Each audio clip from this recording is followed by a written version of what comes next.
Hello बच्चों, स्वागत है आपका एक नई क्लास में। आज की क्लास में पढ़ने वाले हैं क्लास 10th मैथमेटिक्स के अंतर्गत चैप्टर नंबर 4 यानी कि अध्याय 4 द्विघात समीकरण को आज की वीडियो में बहुत ही अच्छे तरीके से स्टार्ट करने वाले हैं। ठीक है, ये जो चैप्टर नंबर 4 है द्विघात समीकरण, ठीक है, बहुत ही इंपॉर्टेंट है और सिंपल चैप्टर है। ठीक है, तो मैं आपको बहुत ही सिंपल मेथड से एक्सप्लेन करने वाला हूँ। ठीक है, तो ध्यान से देखना और वीडियो को शुरू से लेके एंड तक देखना। ठीक है, तो देखो ये जो चैप्टर नंबर 4 है, ठीक है, तो पहले हम इस चैप्टर को स्टार्ट करने से पहले हम पहले इसके बेसिक कॉन्सेप्ट को समझेंगे। ठीक है, बेसिक कॉन्सेप्ट को समझने के बाद हम इसमें जितने भी एग्जाम्पल होंगे उन सभी एग्जाम्पल्स को सॉल्व करेंगे। ठीक है, तो अगर हम बात करें चैप्टर नंबर जो 4 है यानी कि जो इसका प्रश्नावली 4.1 है, इसमें आपकी कितने एग्जाम्पल्स हैं। ठीक है, देखो यहाँ पर आपका जो एग्जाम्पल नंबर फर्स्ट है, ठीक है, यानी कि उदाहरण नंबर 1 है। ठीक है, और यहाँ पर अगर हम बात करें तो यहाँ पर आपका उदाहरण नंबर 2 है। ठीक है, जो कि बहुत ही इंपॉर्टेंट है। ठीक है, देखो ऐसे ही सवाल आपके बोर्ड एग्जाम में पूछे जाते हैं। ठीक है, ऐसे सवाल आपके बोर्ड एग्जाम में ऑप्शनली में भी पूछे जाते हैं, तो ध्यान से देखना। ठीक है, इंपॉर्टेंट है। देखो उदाहरण आपके उतने ही इंपॉर्टेंट होते हैं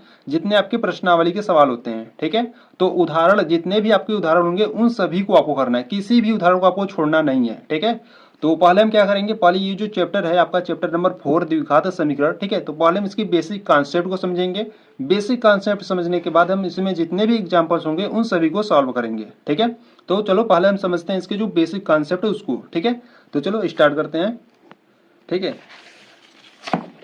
ठीक है, तो यहाँ से अगर हम बात करें तो देखो ये आपका अध्याय नंबर 4 है। ठीक है, तो यहाँ से मैं हेडिंग ना लेता हूँ, अध्याय 4। ठीक है, अध्याय 4 है द्विघात समीकरण। ठीक है, अब देखो द्विघात समीकरण होते क्या है, पहले इसको अच्छे से समझो। ठीक है, देखो द्विघात समीकरण, ठीक है, देखो नाम से मालूम चल रहा है द्विघात और समीकरण। ठीक है, तो द्विघात क्या होता है, जिसमें चर की अधिकतम घात 2 हो उसको हम क्या कहते हैं, द्विघात कहते हैं। ठीक है, और बराबर में 0 या कुछ संख्या हो जाती है तो उसको क्या कहते हैं, समीकरण कहते हैं। ठीक है, देखो जैसे अगर हम इसके मानक रूप की बात करें, ठीक है, इसके मानक रूप की बात करें तो मानक रूप को आप व्यापक रूप भी कहते हो। ठीक है, मानक रूप को व्यापक रूप भी कहा जाता है। ठीक है, देखो इसका जो मानक रूप होता है वो क्या होता है, a x square plus b x plus c और बराबर में 0। तो ये होता है इसका मानक रूप। ठीक है, जिसमें चर की अधिकतम घात कितनी है, 2 है, और यहाँ पर क्या है, बराबर में 0 है। ठीक है, तो चर की अधिकतम घात 2 है तो वो हो गया द्विघात, और बराबर में 0 है तो वो हो गया समीकरण। ठीक है, तो ये आपका हो गया द्विघात समीकरण। ठीक है, यानी कि द्विघात समीकरण का मानक रूप। ठीक है, तो देखो यहां से अगर हम बात करें, यहाँ पे जो a का मान होना चाहिए वो 0 नहीं होना चाहिए। ठीक है, अगर a का मान 0 हो जाएगा तो ये पूरा जो टर्म है वो 0 हो जाएगा। ठीक है, इसलिए ये आपका एक द्विघात समीकरण नहीं होगा, एक रैखिक समीकरण बन जाएगा अगर ये वाला टर्म 0 हो जाएगा तो। ठीक है, इसीलिए यहाँ पर जो a का मान है वो 0 नहीं होना चाहिए। ठीक है, तो यहाँ से ये हो गया द्विघात समीकरण का मानक रूप। ठीक है, तो इसी प्रकार से आपको कोई भी इक्वेशन दिया जाएगा, ठीक है, इसी रूप में होगा तभी वो आपका क्या होगा, द्विघात समीकरण होगा। ठीक है, तो यहाँ से मैं आपको कुछ एग्जाम्पल दूंगा और वहां से आपको पहचानना है कि कौन द्विघात समीकरण है और कौन नहीं है। ठीक है, तो यहाँ से अगर हम एग्जाम्पल्स की बात करें, ठीक है, जैसे यहाँ से फर्स्ट एग्जाम्पल्स मान लेते हैं 4x² प्लस का 7x plus 3 is equal to 0। ठीक है, और सेकेंड एग्जाम्पल ले लेते हैं, मान लो 5x प्लस 7 बराबर में 0। ठीक है, और 4x² प्लस 3 बराबर में 0। और यहाँ से और एग्जांपल्स कुछ ले लेते हैं, जैसे मान लेते हैं यहाँ से 7x² plus 5x³ plus 8x is equal to 0। ठीक है, और यहाँ से मान लेते हैं 4x² प्लस 3x प्लस का 8 बराबर में 0। ठीक है, तो ये मैं आपको कुछ एग्जाम्पल दिया हूँ। ठीक है, इसमें आपको पहचानना है कि कौन द्विघात समीकरण है। ठीक है, तो देखो एक बार फिर से समझ लो द्विघात समीकरण कैसे होते हैं। द्विघात समीकरण जिसमें चर की अधिकतम घात कितनी हो, 2 हो और बराबर में 0 हो। ठीक है, तो वो कैसे समीकरण होते हैं, द्विघात समीकरण होते हैं। ठीक है, ठीक है, देखो यहाँ से अगर हम एग्जांपल नंबर फर्स्ट की बात करें तो देखो एग्जांपल नंबर फर्स्ट में आपको यहाँ पे जो चर की अधिकतम घात है कितनी है, 2 है। ठीक है, यानी कि 4x² plus 7x plus 3 is equal to 0। चर की अधिकतम घात 2 है और बराबर में 0 है, तो ये आपका क्या होगा, एक द्विघात समीकरण होगा। ठीक है, इसी प्रकार से एग्जाम्पल नंबर 2 को देखो, यहाँ पर है 5x plus 7 is equal to 0। ठीक है, तो x की अधिकतम घात कितनी है, 1 है। ठीक है, तो ये आपका एक रैखिक समीकरण होगा। ठीक है, तो ये आपका द्विघात समीकरण नहीं होगा। ठीक है,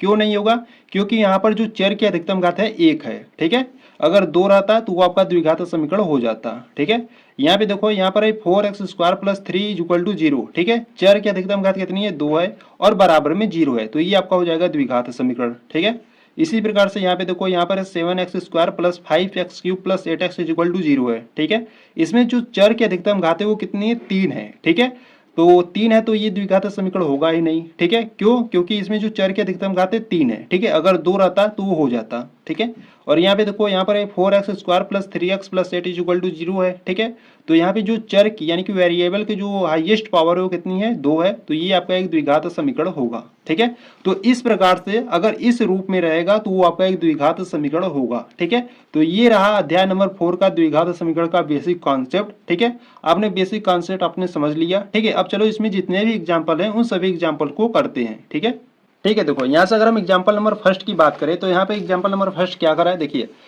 ठीक है, देखो यहाँ से अगर हम उदाहरण नंबर फर्स्ट की बात करें तो उदाहरण नंबर फर्स्ट कर रहा है, निम्न स्थितियों को बीजगणितीय रूप में व्यक्त कीजिए। ठीक है, यानी कि आपको सिर्फ क्या करना है, उसको गणितीय रूप में आपको व्यक्त करना है। ठीक है, आगे मतलब कि बहुत ज्यादा हल नहीं करना है। ठीक है, यानी कि एक्स का जो मान होगा उसको आपको ज्ञात नहीं करना है। ठीक है, तो यहाँ से उदाहरण नंबर फर्स्ट की अगर हम फर्स्ट की बात करें तो देखो कह रहा है, जान और जीवंती दोनों के पास कुल मिलाकर 45 कंचे हैं। ठीक है, जान और जीवंती 2 लोग हैं। ठीक है, उनके पास कुल मिलाकर कितने कंचे हैं, 45 कंचे हैं। ठीक है, देखो प्रश्न को ध्यान से पढ़ना। ठीक है, यहाँ पे कह रहा है दोनों 5-5 कंचे खो देते हैं। ठीक है, और अब उनके पास कंचों की जो संख्या का गुणनफल है वो 124 है। ठीक है, हम जानना चाहेंगे कि आरंभ में उनके पास कितने कितने कंचे थे। ठीक है, तो जो प्रश्न में आपको पूछे वही आपको x मान लेना है। ठीक है, तो यहाँ से पूछ रहा है, हम जानना चाहेंगे कि आरंभ में उनके पास कितने कितने कंचे थे। ठीक है, तो हम मान लेंगे कि आरंभ में उनके पास कितने कंचे थे, x कंचे थे। ठीक है, तो बहुत ही सिंपल क्वेश्चन है और इंपॉर्टेंट है। ठीक है, तो ध्यान से देखना। तो जान और जीवंती 2 लोग हैं। ठीक है, तो उनको पहले मान लेंगे कि इनके पास जो आरंभ में कंचे थे वो कितने थे, x थे। ठीक है, तो देखो यहाँ से अगर हम सॉल्व करें, ठीक है, देखो यहाँ से अगर हम एग्जाम्पल नंबर फर्स्ट की बात करें। ठीक है, देखो आपको देखो जो पहले यहाँ पर आपको पूछ रहा है उसी को आपको लेट करना है। ठीक है, तो यहाँ से आप लिखोगे, माना आरंभ में। ठीक है, माना आरंभ में जान के पास, ठीक है, एक्स कंचे थे। ठीक है, माना आरंभ में जॉन के पास कितने कंचे थे, एक्स कंचे थे। ठीक है, और तथा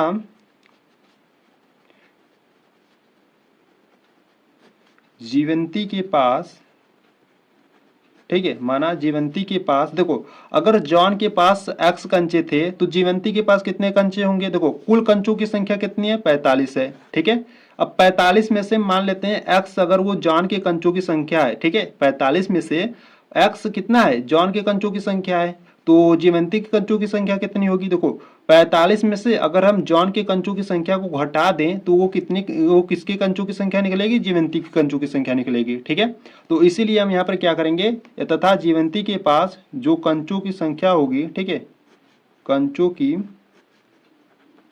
संख्या होगी वो क्या हो जाएगी, 45 में से x को घटा देंगे, यानी कि पूरे कितने कंचे से, 45। ठीक है, उसमें से अगर हम जॉन के कंचों की संख्या को घटा दें तो वो किसके कंचों की संख्या निकलेगी, जीवंती के कंचों की संख्या निकलेगी। ठीक है, तो यहाँ से हम लिखेंगे, माना आरंभ में जॉन के पास x कंचे थे। ठीक है, तथा जीवंती के पास जो कंचों की संख्या होगी वो 45 माइनस x होगा। ठीक है, आपने यहाँ से बहुत ही अच्छे तरीके से समझ लिया। ठीक है, देखो अब प्रश्न में करा है कि 5-5 कंचे दोनों क्या करते हैं, खो देते हैं। ठीक है, तो यहाँ से अगर हम बात करें 5-5, ठीक है, तो यहाँ से सिर्फ 5 लिखते हैं, तो 5 कंचे, ठीक है,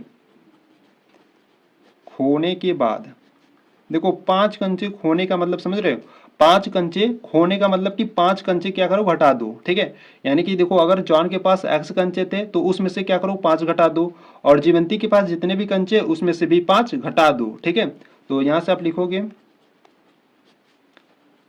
जॉन के पास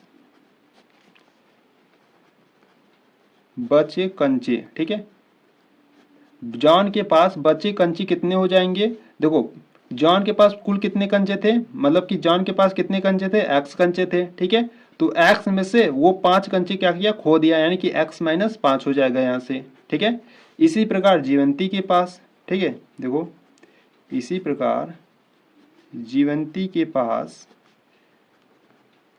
बचे कंचे। ठीक है, तो जीवंती के पास कितने कंचे थे, 45 माइनस एक्स थे। ठीक है, 45 माइनस एक्स, तो 5 कंचे वो क्या कर दी, खो दी, तो -5 कर दो। ठीक है, और इनको क्या करो सॉल्व कर लो। तो 45 में से 5 घटाओगे तो कितना आ जाएगा 40 और माइनस में x। ठीक है, तो जीवंती के पास बचे कंचों की संख्या कितनी हो गई 40 माइनस x हो गया। ठीक है, देखो अब प्रश्नानुसार करा कि अब उनके पास जो कंचों की संख्या का गुणनफल है वो कितना है 124 है। ठीक है, यानी कि अब उनके पास जो कंचों की संख्या यानी कि यहाँ पर जो जॉन के पास कंचों की संख्या x माइनस 5 और जीवंती के पास जो बचे कंचों की संख्या है 40 माइनस x। ठीक है, तो इनका जो गुणनफल है वो कितना है 124 है। ठीक है, तो यहाँ से हम लिखेंगे x माइनस 5। ठीक है, ये जॉन के कंचों की संख्या है जो बच्चा है। ठीक है, और मल्टीप्लाई करेंगे हम इसका 40 माइनस एक्स यानी कि जो जीवंती के पास बचे कंचों की संख्या है। ठीक है, तो इनका जो गुणनफल है वो कितना है 124 है, ये आपको प्रश्न में कहा है।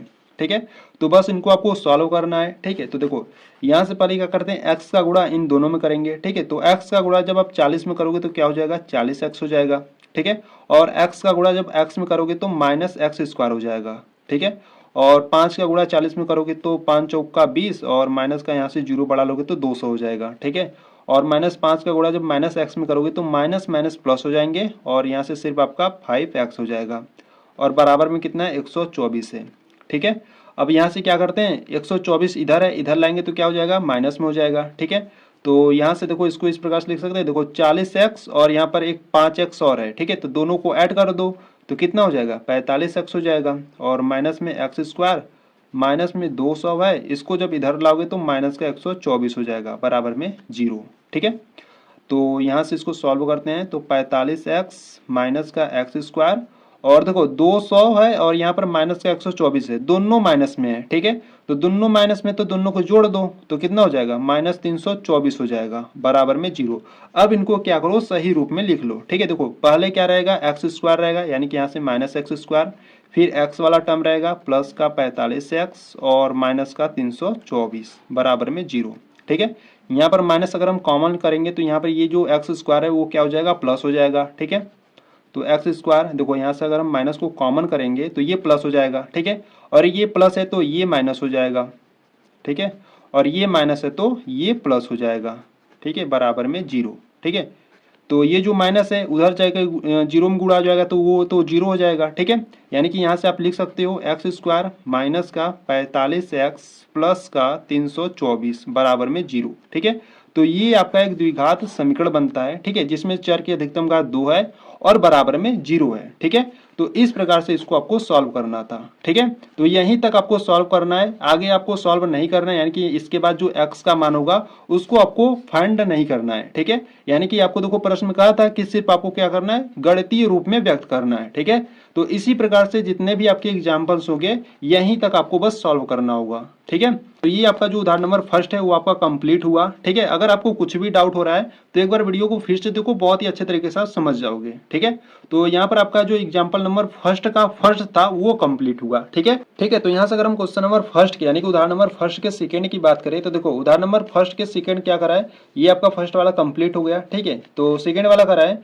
एक कुटीर उद्योग एक दिन में कुछ खिलौने निर्मित करता है। ठीक है, प्रत्येक खिलौने का जो मूल्य है वो 55 रुपए में से एक दिन में निर्माण किए गए खिलौनों की संख्या को घटाने से, ठीक है, फिर नेक्स्ट पेज पर है तो नेक्स्ट पेज पर पढ़ते हैं, तो घटाने से प्राप्त संख्या के बराबर है। ठीक है, किसी एक दिन कुल निर्माण लागत 750 रुपए थी, हम उस दिन निर्माण किए गए खिलौनों की संख्या ज्ञात करना चाहेंगे। ठीक है, देखो क्वेश्चन को आपको बहुत ही अच्छे तरीके से एक बार अच्छे से पढ़ लेना है। ठीक है, जितने आप अच्छे से क्वेश्चन को पढ़ोगे उतने ही अच्छे से आपको समझ में आएगा। ठीक है, तो क्वेश्चन के कहने का ये मतलब है कि कोई एक कुटीर उद्योग है। ठीक है, एक दिन में कुछ खिलौने क्या करता है निर्मित करता है। ठीक है, मान लो कोई कुटीर उद्योग है एक दिन में कुछ खिलौने निर्मित करता है और वो जो खिलौने निर्मित करता है उसमें जो खिलौनों की जो प्राइस है यानी कि जो खिलौनों का जो मूल्य है वो कितना है 55 रुपए में से, देखो यहाँ से ध्यान समझना, 55 रुपए में से एक दिन में निर्माण किए गए खिलौनों की संख्या के बराबर है।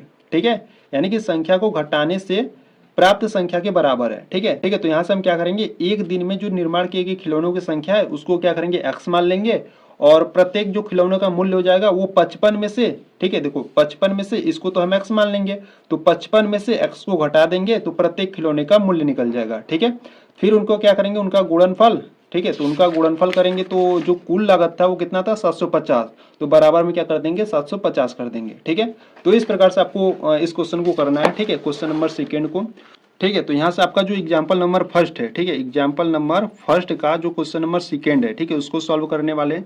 ध्यान से देखना, देखो प्रश्न को आपको बहुत ही अच्छे तरीके से एक बार पढ़ लेना है, ठीक है, तभी आपको ये क्वेश्चन बहुत ही अच्छे तरीके से समझ में आएगा, ठीक है। मैं आपको बहुत ही सिंपल मेथड से मैं आपको बताने वाला हूँ, ठीक है। तो ध्यान से देखना।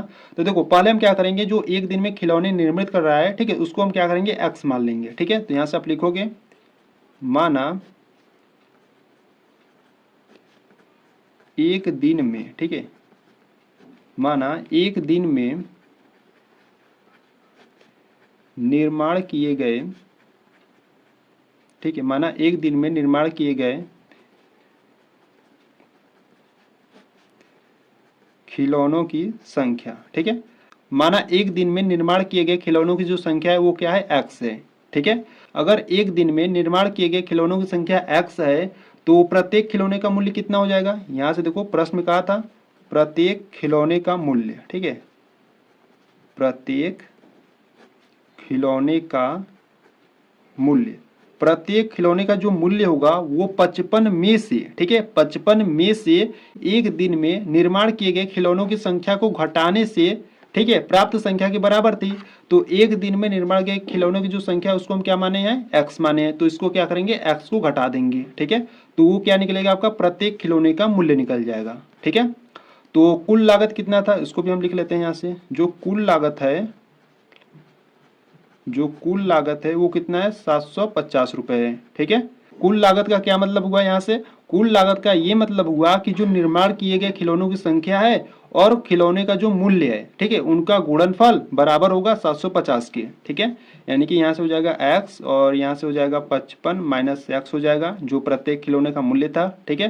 यानी कि इन दोनों का मल्टीप्लाई और बराबर में क्या हो जाएगा, 750 हो जाएगा, ठीक है। तो अब इनको आपको क्या करना है, सॉल्व करना है। देखो x का जो मल्टीप्लाई 55 में करोगे तो क्या हो जाएगा, 55x हो जाएगा और x का x में करोगे तो x स्क्वायर हो जाएगा, ठीक है, बराबर में 750, ठीक है।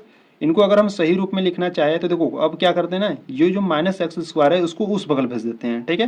तो क्या हो जाएगा, प्लस का हो जाएगा। और यहाँ पर अगर हम बात करें ये उधर गया तो प्लस का हो गया, ठीक है। इसको भी उधर ले जाएंगे तो कितना हो जाएगा, माइनस का 55x हो जाएगा, ठीक है। और ये आपका इधर ही है यानी कि ये प्लस का 750 हो जाएगा बराबर में 0, ठीक है। इस प्रकार से ये आपका सॉल्व होगा, ठीक। यहीं तक आपको सॉल्व करना है, ठीक है। इसके आपको सॉल्व नहीं करना है क्योंकि प्रश्न में आपको कहा है सिर्फ आपको गणितीय रूप में आपको व्यक्त करना है, ठीक है। ठीक है, तो यहाँ पर आपको अच्छे तरीके से समझ में आ गया होगा कि ये कैसे आया, ठीक है। अगर कोई स्टूडेंट को डाउट है तो इस प्रकार से आप समझ सकते हो। देखो यहाँ पर हमने क्या किया, यहाँ पर पहले आप मल्टीप्लाई कर लिए, ठीक है, और बराबर में 750 है, ठीक है। तो इसको हम क्या करें हैं, देखो ये जो एक्स स्क्वायर है, ठीक है, उसको हम क्या करें, इस बगल भेजिए हैं, ठीक है। तो बराबर में क्या है, बराबर में आपका 750 है, ठीक है। जब इसको उधर भेजोगे तो क्या हो जाएगा, प्लस का एक्स स्क्वायर हो जाएगा, ठीक है। और बराबर देखो अभी इधर 55x बाकी है, ठीक है, उसको भी भेजोगे तो क्या हो जाएगा, माइनस का 55x हो जाएगा, ठीक है। और बराबर में इधर 0 बचेगा, इधर कुछ नहीं बचेगा तो 0 बचेगा, ठीक है। अब इसको क्या करा हूं मैं, इसको सही रूप में इस प्रकार से लिख लिया हूं, ठीक है, ठीक है। तो इस प्रकार से आपका जो एग्जाम्पल नंबर फर्स्ट था जिसमें आपके 2 क्वेश्चन थे बहुत ही अच्छे तरीके से सॉल्व हो गए, ठीक है, ठीक है। तो एग्जाम्पल नंबर फर्स्ट आपका कंप्लीट हुआ, ठीक है। तो चलो एग्जाम्पल नंबर 2 को देखते हैं। देखिए एग्जाम्पल नंबर 2 की बात करें तो एग्जाम्पल नंबर जो 2 है यानी कि उदाहरण नंबर 2 बहुत ही इंपॉर्टेंट है, ठीक है। तो उदाहरण नंबर 2 की बात करें तो उदाहरण नंबर 2 कर रहा है कि जांच कीजिए कि निम्न द्विघात समीकरण है या नहीं, ठीक है। बस आपको क्या करना है, जांच करना है कि द्विघात समीकरण है कि नहीं है, ठीक है। तो द्विघात समीकरण आप जानते हो जिसमें चर की अधिकतम घात 2 हो और बराबर में 0 हो, ठीक है। अगर द्विघात समीकरण में ये कंडीशन है तो वो आपका एक समीकरण यानी कि द्विघात समीकरण होगा, ठीक है। तो चलो हल करते हैं। उदाहरण नंबर 2 का क्वेश्चन नंबर फर्स्ट ले लेते हैं यहाँ से, एक्स स्क्वायर माइनस 2 का, ठीक है, स्क्वायर है plus 1 is equal to 2x minus 3 है, ठीक है। तो चलो हल करते हैं उदाहरण नंबर 2 के फर्स्ट को, ठीक है। तो यहाँ से अगर हम बात करें उदाहरण नंबर 2, ठीक है, यानी कि एग्जाम्पल नंबर 2, एग्जाम्पल नंबर 2 का हम क्वेश्चन नंबर फर्स्ट देखेंगे, ठीक है। एग्जाम्पल नंबर 2 का क्वेश्चन नंबर फर्स्ट आपको क्या दिया है, आपको दिया है x माइनस 2 का होल स्क्वायर, ठीक है, x माइनस 2 का होल स्क्वायर दिया है प्लस 1 इज इक्वल टू में दिया है 2x माइनस का 3 दिया है, ठीक है। तो इसको हम सॉल्व करेंगे। तो यहाँ पे देखो x माइनस 2 का होल स्क्वायर यानी कि पहले इसको क्या करेंगे, a माइनस बी के होल स्क्वायर पर इसको क्या करेंगे, ओपन करेंगे, ठीक है। तो आपको a माइनस बी का जो होल स्क्वायर है वो आपको याद ही होगा, ठीक है, क्या होता है, a square plus b square minus का 2ab होता है, ठीक है, ये आपका सूत्र होता है। तो यहाँ पे देखो जो a के स्थान पर वो x है और जो b के स्थान पर यहाँ पर 2 है, ठीक है। तो पहले तो देखो एक्स स्क्वायर ए स्क्वायर है प्लस बी स्क्वायर है, तो यहाँ पर हम क्या करेंगे एक्स स्क्वायर करेंगे और प्लस का 2 का स्क्वायर करेंगे, ठीक है। फिर माइनस में 2a भी है, तो माइनस में 2 इंटू ए के स्थान पर x है तो x, और इंटू बी के स्थान पर क्या है 2 है, ठीक है। तो यहाँ पर हम रखेंगे माइनस का 2, ठीक है। तो यहाँ से अगर हम बात करें सॉरी यहाँ पर आपका सिर्फ 2 होगा ना, तो यहाँ पर सिर्फ 2 होगा, और प्लस 1 इज इक्वल टू में क्या है 2x माइनस का 3 है, ठीक है। तो इनको सॉल्व करेंगे तो एक्स स्क्वायर और ये 2 का जो स्क्वायर होता है वो 4 है, और माइनस का इनका जब मल्टीप्लाई करेंगे तो 2 दूना 4 और इंटू में एक्स है, ठीक है। तो माइनस का 4x प्लस 1 है बराबर में 2x माइनस का 3 है, ठीक है। तो इनको सॉल्व करते हैं, देखो एक्स स्क्वायर, ठीक है, और 4 और 1 कितना हो जाएगा 5 हो जाएगा, और माइनस का 4x, इसको भी क्या करते हैं इधर लाते हैं, तो माइनस का 2x हो जाएगा, माइनस 3 इधर लाओगे तो प्लस का 3 हो जाएगा बराबर में 0, ठीक है। यहाँ पर एक्स स्क्वायर, ठीक है, देखो यहाँ पर 5 है और यहाँ पे 3 है, तो जोड़ोगे तो कितना हो जाएगा 8 हो जाएगा, और इन ये दोनों माइनस में, ठीक है, माइनस 4x है माइनस 2x है, तो दोनों जुड़ जाएंगे तो कितने हो जाएंगे माइनस का 6x बराबर में 0। इनको क्या करो सही स्टैंडर्ड फॉर्म में लिख दो, यानी कि एक्स स्क्वायर फिर माइनस 6x और प्लस का 8 बराबर में 0, ठीक है। तो क्या देखो ये द्विघात समीकरण है कि नहीं, देखो पहले तो देखो इसमें जो चर की अधिकतम ज्ञात क्या है 2 है, ठीक है, और बराबर में 0 है, ठीक है, यानी कि ये a x square plus b x plus c बराबर में 0 ये इसके रूप का है, तो ये आपका क्या हो गया द्विघात समीकरण हो गया, ठीक है। तो यहाँ से आपको देखो इस प्रकार से लिखना है, ठीक है, यह a x square plus b x plus c is equal to 0 के रूप का है, ठीक है। यह a x square plus b x plus c is equal to 0 के रूप का है, ठीक है। अतः दिया गया, ठीक है, अतः दिया गया समीकरण, अतः दिया गया समीकरण द्विघात समीकरण है, ठीक है। तो इस प्रकार से आपको सभी क्वेश्चन को करना है, ठीक है। पहले आपको सॉल्व करना है, सॉल्व करने के बाद आपको ये ध्यान देना है कि इसके जो चर की अधिकतम घात 2 है और बराबर में 0 होगा, तो वो आपका एक द्विघात समीकरण होगा, ठीक है। अगर द्विघात समीकरण होगा तो आपको इस प्रकार से लिखना है, यह a x square plus b x plus c is equal to 0, यानी कि इसके मानक रूप का है, ठीक है। अतः दिया गया समीकरण द्विघात समीकरण है, ठीक है। तो क्वेश्चन नंबर फर्स्ट आपका कंप्लीट हुआ, ठीक है। चलो क्वेश्चन नंबर सेकंड को देखते हैं। तो क्वेश्चन नंबर जो सेकेंड है वो देखो क्या दिया है, ठीक है। तो यहाँ से पहले हम क्वेश्चन को लिख लेते हैं। तो x दिया है और इनटू में x प्लस 1 दिया है, ठीक है, और प्लस का 8 दिया है, और बराबर में आपको दिया है x प्लस 2 और इनटू में दिया है x माइनस 2, ठीक है। तो इनको सॉल्व करते हैं, देखो पहले क्या करते हैं x का गुणा इसमें करते हैं, ठीक है। तो x का गुणा x में करोगे तो एक्स स्क्वायर, और x का गुणा जब 1 में करोगे तो x, और प्लस का 8, ठीक है, बराबर में। यहाँ पर अगर हम बात करें तो देखो एक ब्रैकेट में x प्लस 2 है और एक ब्रैकेट में x माइनस 2 है, ठीक है, यानी कि यहाँ पर हम वर्गांतर का सूत्र अप्लाई करेंगे, ठीक है। तो क्या हो जाएगा यहाँ से एक्स स्क्वायर माइनस का क्या निकलेगा आपका 2 का स्क्वायर, ठीक है। देखो वर्गांतर का सूत्र क्या होता है, जब आपको ए स्क्वायर माइनस बी स्क्वायर, ठीक है, बराबर क्या होता है एक ब्रैकेट में ए प्लस बी होता है और एक ब्रैकेट में ए माइनस बी, ठीक है। ये जो क्वेश्चन है ये आपको इस रूप में दिया है, तो इस रूप को हम इस रूप में कन्वर्ट कर सकते हैं, ठीक है। तो यहाँ से हमको इस रूप में हमने इसको बना लिया, ठीक है। तो यहाँ पे देखो एक्स स्क्वायर है और यहाँ पर भी एक्स स्क्वायर है, ठीक है। तो क्या करते हैं ना दोनों को इधर लाते हैं, पहले देखो x square plus x plus 8 है, ठीक है, दोनों को इधर लाएंगे तो ये प्लस का तो माइनस का एक्स स्क्वायर हो जाएगा, और ये माइनस का इधर आएगा तो प्लस का हो जाएगा, और 2 का स्क्वायर यहाँ से ओपन कर दो, ठीक है। तो ये एक्स स्क्वायर प्लस का ये माइनस का कैंसिल आउट हो जाएगा, ठीक है, और यहाँ पर सिर्फ एक्स प्लस 8 और 4 जोड़ोगे तो 12 बराबर में 0, ठीक है, ये आपका मिला। तो देखो इसमें जो चर की अधिकतम घात कितनी है 1 है, ठीक है, बराबर में तो 0 है पर इसमें चर की अधिकतम घात कितनी है 1 है, 2 नहीं है, ठीक है। तो ये आपका एक द्विघात समीकरण नहीं होगा, ठीक है। तो यहाँ से आपको क्या लिखना है, यहाँ से आपको लिखना है यह a x square plus b x plus c is equal to 0 के रूप का नहीं है, ठीक है, के रूप का नहीं है, अतः दिया गया समीकरण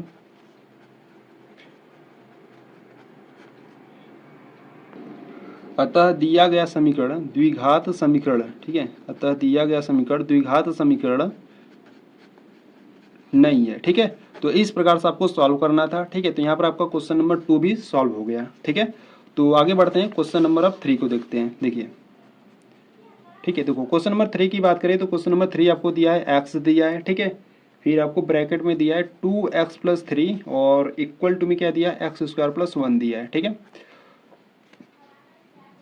ठीक है, तो इनको भी सॉल्व करेंगे। देखो पहले क्या करेंगे, x का गुणा इसमें करेंगे। ठीक है, यानी कि जो ब्रैकेट में है इनमें x का गुणा करेंगे।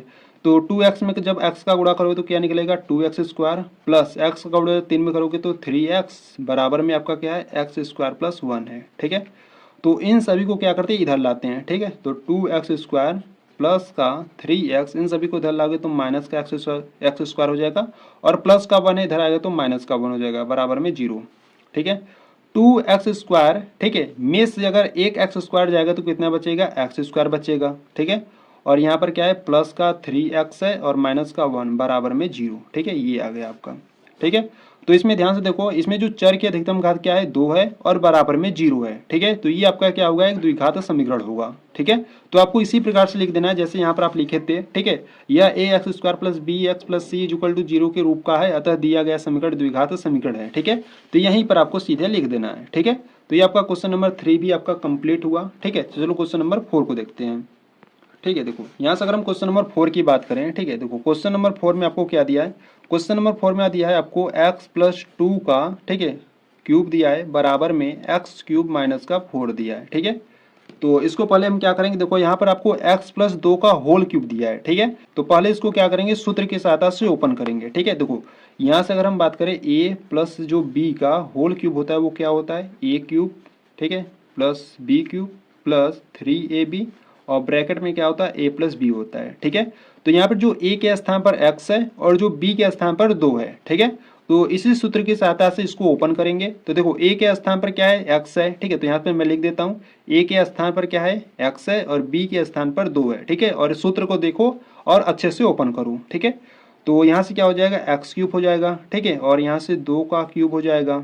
ठीक है, प्लस यहाँ से देखो 3ab है तो 3 हो जाएगा इंटू a का मान x है तो x और b का मान 2 है। ठीक है, और ब्रैकेट में क्या है ब्रैकेट में a + b यानी कि यहाँ से हो जाएगा x+2। ठीक है, बराबर में क्या है x³ - का 4 है। ठीक है, तो यहाँ से इसको हल करेंगे तो यहाँ से हो जाएगा x³ प्लस 2 का क्यूब कितना होता है 8 होता है प्लस 3 गुणे 2 करोगे तो 6 इंटू में x है तो यहाँ से 6x हो जाएगा ब्रैकेट में आपका x+2 है और बराबर में x³ - का 4 है।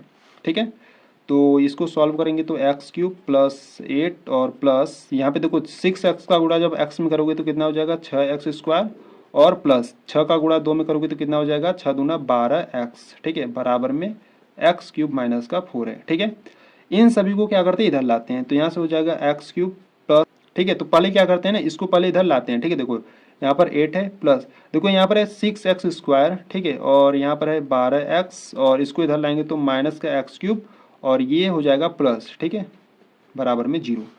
तो यहाँ से देखो x³ है और यहाँ पर माइनस x³ है। ठीक है, तो दोनों क्या हो जाएंगे कैंसिल आउट हो जाएंगे प्लस माइनस से। ठीक है, यहाँ पर आपका सिर्फ क्या बचेगा देखो पहले क्या करते हैं x² वाला टर्म लेते हैं। ठीक है, तो यहाँ से 6x², फिर उसके बाद है यहाँ पर है 12x और 8 और यहाँ पे 4 दोनों को जोड़ोगे तो कितना हो जाएगा 12 बराबर में 0। ठीक है, तो अगर आप यहाँ से देखो 6 कॉमन हो रहा है, अगर 6 को उभयनिष्ठ यानी कि कॉमन यहाँ से ले सकते हो तो अगर आप 6 को कॉमन लोगे तो आपका सिर्फ बचेगा x² प्लस का 6 दूना 12 यानी कि 2x और 6 दूना 12। ठीक है, बराबर में 0।